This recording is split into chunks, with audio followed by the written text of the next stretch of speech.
Hello viewers, welcome back to real Janta. आज आपको यहाँ पे हम निर्जला एकादशी व्रत के बारे में उसकी पूर्ण जानकारी और उसकी व्रत कथा को भी सुनाएंगे। चलिए शुरू करते हैं। निर्जला एकादशी 2022 हिंदू धर्म में कुछ व्रत त्यौहार में ऐसे होते हैं जिनकी विशेष महत्वता होती है। इनमें से प्रदोष, चतुर्थी और एकादशी व्रत तिथि पर उपवास रखना काफ़ी पुण्य और कल्याणकारी माना जाता है। हर एक माह में 2 एकादशी का व्रत रखा जाता है और भगवान विष्णु को प्रसन्न करने के लिए एकादशी का व्रत किया जाता है। इस प्रकार से साल भर में कुल 24 एकादशियाँ आती हैं जिनका अलग अलग महत्व होता है। सभी एकादशी में निर्जला एकादशी का खास महत्व होता है। हिंदू पंचांग के अनुसार निर्जला एकादशी का व्रत ज्येष्ठ माह के शुक्ल पक्ष की एकादशी तिथि पर मनाया जाता है। इस बार निर्जला एकादशी 10 जून 2022 शुक्रवार के दिन मनाई जाएगी। निर्जला एकादशी व्रत में पूरे दिन बिना पानी पिए और खाए दिन भर उपवास रखा जाता है। इस कारण से सभी एकादशियों में ये सबसे कठिन व्रत माना जाता है। इस व्रत में बिना पानी पिए भगवान विष्णु और माता लक्ष्मी की पूजा और आराधना की जाती है। इस कारण से इसे निर्जला एकादशी के नाम से जाना जाता है। शास्त्रों के अनुसार पूरे साल भर जितनी एकादशियाँ होती हैं उन सब का फल मात्र निर्जला एकादशी का व्रत रखने से ही प्राप्त हो जाता है।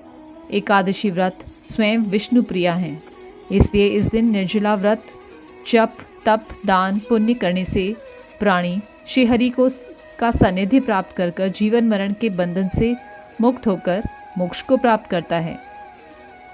अब मैं आपको बताती हूँ निर्जला एकादशी का शुभ मुहूर्त और पारण।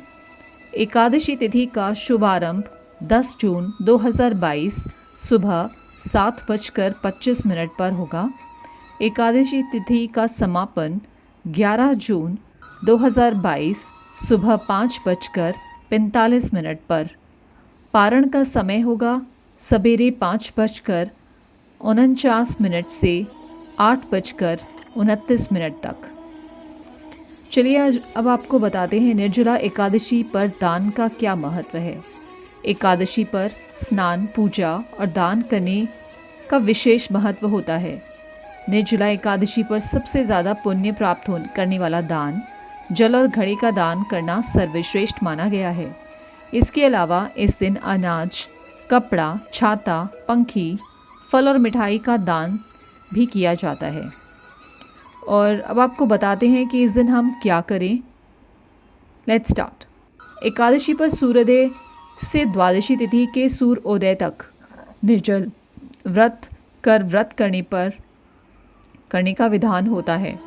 इस एकादशी को श्री हरि को प्रिय तुलसी की मंजरी तथा पीली चंदन, रौली, अक्षत, पीले पुष्प, ऋतुफल एवं धूप, दीप, मिश्री आदि से भगवान दामोदर का भक्ति भाव से पूजन करना चाहिए।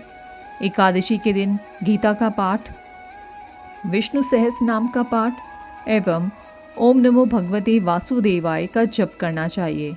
रात्रि के समय भजन, कीर्तन और स्तुति के द्वारा जागरण करना चाहिए। एकादशी पर भगवान विष्णु के समक्ष अखंड घी का दीपक एवं दीपदान करना शुभ माना गया है।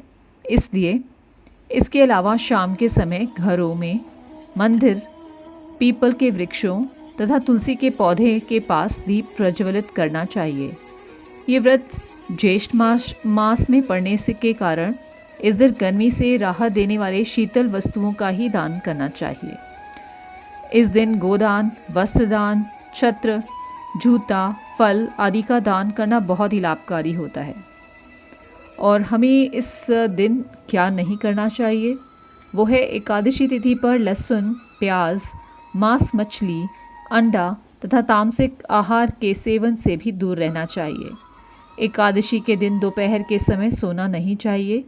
इस दिन माता पिता, गुरु व अन्य किसी का दिल भी ना दुखाएं और ना ही किसी का अपमान करें। एकादशी के दिन चावल नहीं खाना चाहिए। जो लोग एकादशी का व्रत नहीं करते हैं उन्हें भी चावल नहीं खाना चाहिए। एकादशी के दिन हमें इन सब चीज़ों का परहेज करना चाहिए। ज्येष्ठ मास शुक्ल पक्ष की निर्जला एकादशी का महात्म्य। युधिष्ठिर ने कहा, जनार्दन, अपरा का सारा महात्म्य मैंने सुन लिया। अब ज्येष्ठ के शुक्ल पक्ष की जो एकादशी हो उसका वर्णन कीजिए। भगवान श्री कृष्ण बोले, राजन, इसका वर्णन परम धर्मात्मा सत्यवती नंदन व्यास जी करेंगे, क्योंकि ये संपूर्ण शास्त्रों के तत्वज्ञ एवं वेदांगों के पारंगत विद्वान हैं। तब वेद व्यास जी कहने लगे, दोनों ही पक्षों की एकादशियों को भोजन ना करें।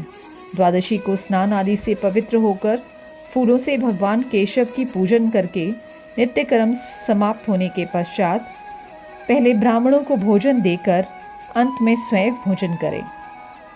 राजन, जनना शौच और मरना शौच में भी एकादशी को भोजन नहीं करना चाहिए। ये सुनकर भीमसेन बोले, परम बुद्धिमान पितामह, मेरे उत्तम बात सुनिए। राजा युधिष्ठिर, माता कुंती, द्रौपदी, अर्जुन, नकुल और सहदेव ये एकादशी को कभी भोजन नहीं करते और मुझसे भी हमेशा यही कहते हैं कि भीमसेन, तुम भी एकादशी को ना खाया करो, किंतु मैं इन लोगों की यही कह दिया करता हूँ कि मुझसे भूख नहीं सही जाएगी। भीमसेन की बात सुनकर व्यास जी ने कहा, यदि तुम्हें स्वर्ग लोक की प्राप्ति अभीष्ट है और नरक को दूषित समझते हो तो दोनों पक्षों की एकादशी का भोजन ना करना। भीमसेन बोले, महाबुद्धिमान पितामह, मैं आपके सामने सच्ची बात कहता हूँ। एक बार भोजन करके फिर मुझे व्रत नहीं किया जा सकता, फिर उपवास करके तो मैं रह ही कैसे सकता हूँ। मेरा उदर में वृक्क नामक अग्नि सदा प्रज्वलित रहती है, अतः जब मैं बहुत अधिक खाता हूँ तब भी ये शांत होती है। इसीलिए हे महामुने, मैं वर्ष भर में केवल एक ही उपवास कर सकता हूँ, जिससे स्वर्ग की प्राप्ति सुलभ हो और जिसके करने से मैं कल्याण भागी हो सकूँ। ऐसा कोई एक व्रत निश्चय करके बताइए, मैं उसका यथोचित स्वरूप से पालन करूँगा। व्यास जी ने कहा, भीम, ज्येष्ठ मास में सूर्य वृष राशि पर हो या मिथुन राशि पर शुक्ल पक्ष की जो एकादशी हो उसका यत्नपूर्वक निर्जल व्रत करो। केवल कुल्ला या आचमन करने के लिए मुख में जल डाल सकते हो। उसको छोड़कर और किसी प्रकार का जल विद्वान पुरुष मुख में ना डालें, अन्यथा व्रत भंग हो जाता है। एकादशी को सूर्योदय से लेकर दूसरे दिन सूर्योदय तक मनुष्य जल का त्याग करे तो ये व्रत पूर्ण होता है। तदनंतर द्वादशी को निर्मल प्रभात काल में स्नान करके ब्राह्मणों को विधि पूर्वक जल और सुवर्ण का दान करें। इस प्रकार से सब कार्य पूरा करके जितेंद्रिय पुरुष ब्राह्मणों के साथ भोजन करे। वर्ष भर में जितनी एकादशियाँ होती हैं उन सब का फल निर्जला एकादशी के सेवन से मनुष्य प्राप्त कर लेता है, इसमें तनिक भी संदेह नहीं है। शंख, चक्र और गदा धारण करने वाले भगवान केशव ने मुझसे कहा था कि यदि मानव सबको छोड़कर एकमात्र मेरी शरण में आ जाए और एकादशी को निराहार रहकर उस सब पापों से छूट जाता है। एकादशी का व्रत करने वाले पुरुष के पास विशालकाय, विकराल आकृति और काले रंग वाले दंड पाशधारी भयंकर यमदूत नहीं जाते। अंतकाल में पीताम्बरधारी सौम्य स्वभाव वाले, हाथ में सुदर्शन धारण करने वाले और मन के समान वेगशाली विष्णु दूत आकर इस वैष्णव पुरुष को भगवान विष्णु के धाम में ले जाते हैं। अतः निर्जला एकादशी को पूर्ण यत्न करके उपवास करना चाहिए। तुम भी सब पापों को शांति के लिए यत्न के साथ उपवास और श्री हरि का पूजन करो। स्त्री हो या पुरुष, यदि उसने मेरु पर्वत के बराबर भी महान पाप किया हो तो वो सब एकादशी के प्रभाव से भस्म हो जाता है। जो मनुष्य उस दिन जल के नियम का पालन करता है वो पुण्य का भागी होता है। उसे एक एक पहर में कोटि कोटि स्वर्ण मुद्रा द्वारा दान करने का फल प्राप्त होता सुना गया है। मनुष्य निर्जला एकादशी के दिन स्नान, दान, जप, होम आदि जो कुछ भी करता है वो सब अक्षय होता है। ये भगवान श्री कृष्ण का कथन है। निर्जला एकादशी को विधि पूर्वक उत्तम रीति से उपवास करके मानव वैष्णव पद को प्राप्त कर लेता है। जो मनुष्य एकादशी के दिन अन्न खाता है वो सब पाप भोजन करता है। इस लोक में वो चांडाल के समान है और मरने पर दुर्गति को प्राप्त करता है। जो ज्येष्ठ के शुक्ल पक्ष में एकादशी को उपवास करके दान देंगे वे परम पद को प्राप्त होंगे। जिन्होंने एकादशी को उपवास किया है वे ब्रह्म हत्यारे हैं। शराबी, चोर और गुरुद्रोही होने पर भी सब पातकों से मुक्त हो जाते हैं। कुंती नंदन, निर्जला एकादशी के दिन श्रद्धालु स्त्री पुरुषों के लिए जो विशेष दान और कर्तव्य विहित है उसे सुनो। उस दिन जल में शयन करने वाले भगवान विष्णु का पूजन और जल में धेनु का दान करना चाहिए अथवा प्रत्यक्ष धेनु या धृतमयी धेनु का दान उचित है। पर्याप्त दक्षिणा और भांति भांति के मिष्ठानों द्वारा यत्नपूर्वक ब्राह्मणों को संतुष्ट करना चाहिए। ऐसा करने से ब्राह्मण अवश्य संतुष्ट होते हैं और उनके संतुष्ट होने पर श्री हरि मोक्ष प्राप्त प्रदान करते हैं।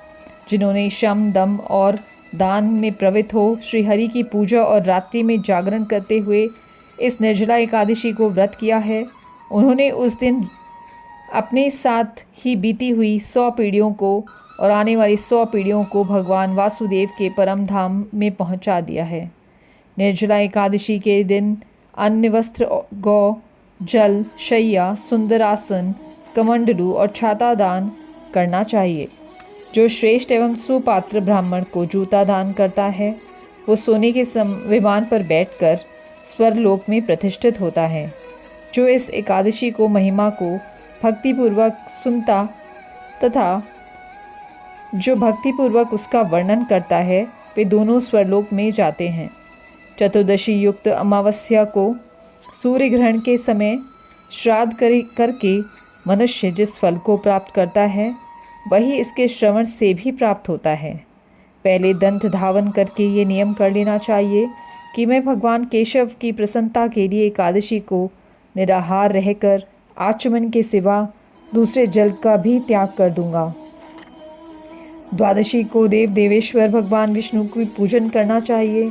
गंध, धूप, पुष्प और सुंदर वस्त्र से विधि पूर्वक पूजन करके जल का घड़ा संकल्प करते हुए निम्नांकित मंत्र का उच्चारण करें। मंत्र है: देव देव ऋषिकेश संसारण वतारक उद कुंभ प्रदानेन नये माम परमाम गतिम। संसार सागर से तारने वाले देव देव ऋषिकेश, इस जल के घड़े का दान करने से आप मुझे परम गति को प्राप्त कराइए।